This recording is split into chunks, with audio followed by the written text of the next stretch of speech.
Baking for beginners. If you've always wondered where to start when it comes to baking, maybe you're wondering which ingredients to use, which tools to use, and how to use an oven, I'll be showing you a 3-part series where I'll show you baking basics.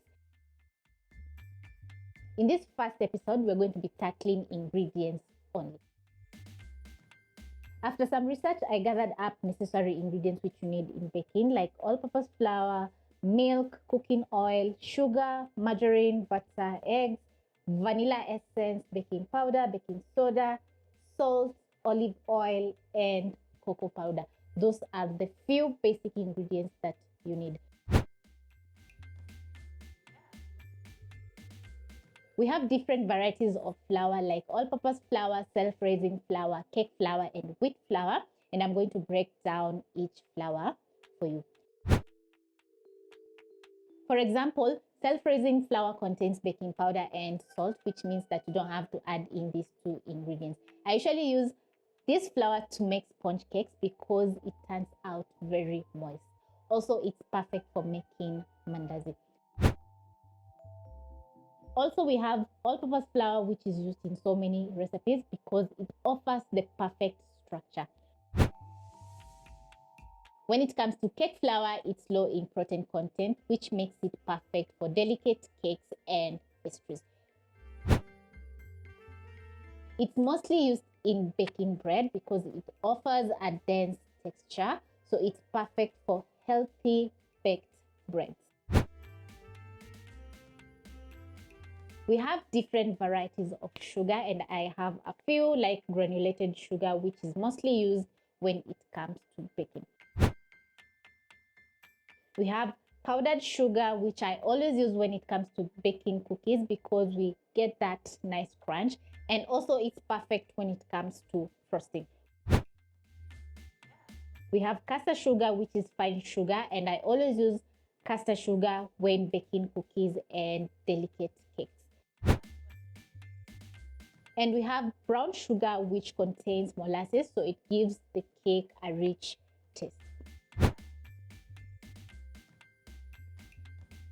Eggs add in richness and moisture to cakes, and each cake recipe requires different amounts of eggs.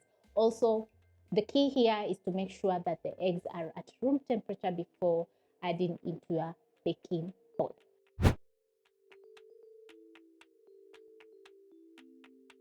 Every cake recipe requires vanilla essence for that signature flavor and taste. I have olive oil, which is perfect when it comes to baking bread like focaccia because it adds in a very nice flavor. When baking cakes, you need neutral cooking oil like vegetable oil, which adds in a very nice moist texture to your cakes. I have baking powder, baking soda, and yeast, and all these are leaveners. They create air pockets when it comes to baking, hence your cake or bread is going to fluff up while baking in the oven. It's mostly used when it comes to balancing sweetness of cakes and bread. When it comes to baking, we have salted butter and unsalted butter, and all these add in a very nice buttery taste when baking. I find it quite pricey, but once in a while, I always make an incredible cake using butter. This is a substitute of butter and it's multi-purpose, so that means that you can use in cooking and baking. It's quite budget friendly, so whenever I'm baking, I always opt for margarine instead of butter. Mostly used when it comes to baking chocolate flavored cakes, and I always buy mine at a baking shop, not at the supermarket, because the quality is always top notch.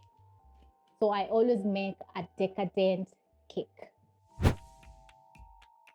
Every cake recipe requires a certain amount of milk, which is the second key ingredient when it comes to wet ingredients. So these are the few essentials when it comes to baking. That means that you have to stock up if you want to start baking. Catch you on my second episode.